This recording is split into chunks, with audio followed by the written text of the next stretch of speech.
సాంబశివరావు గారి యొక్క మరణం తెలుగు జాతికి ఒక తీవ్రమైన నష్టం. ఆయన జీవితం ఒక ఆదర్శం. ఆయన చాలా బాగా చదువుకొని ఆ రోజుల్లోనే ఎన్ఐటీలో వరంగల్లో ఇంజనీరింగ్ చేశారు. తర్వాత కాంట్రాక్టర్గా ఆయన మొట్టమొదటిగా వృత్తి ప్రారంభించి చాలా బాగా రాణించాడు.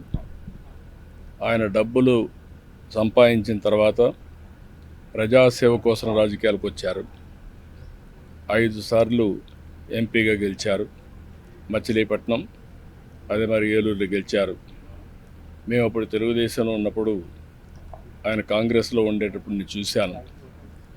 ఒక మంచి నాయకత్వం, అదే మరి ఎప్పుడు కూడా ప్రజలకు అందుబాటులో ఉండు నీతి నిజాయితీగా రాజకీయాలు చేసిన వ్యక్తి సాంబశివరావు గారు. ఆ తర్వాత 2014లో విభజన జరిగినప్పుడు కాంగ్రెస్తో విభేదించి పదవికి రాజీనామా చేశారు.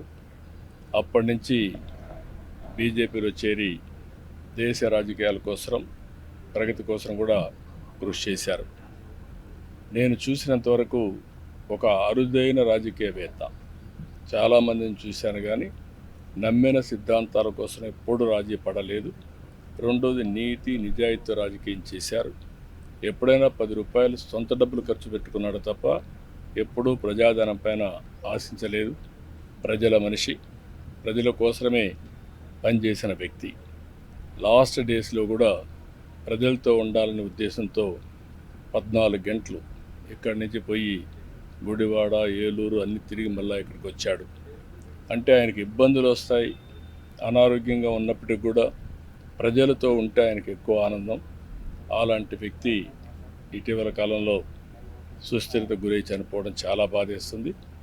ఏదేమైనా ఆయన లేని లోటు ఎవరు తీర్చలేం.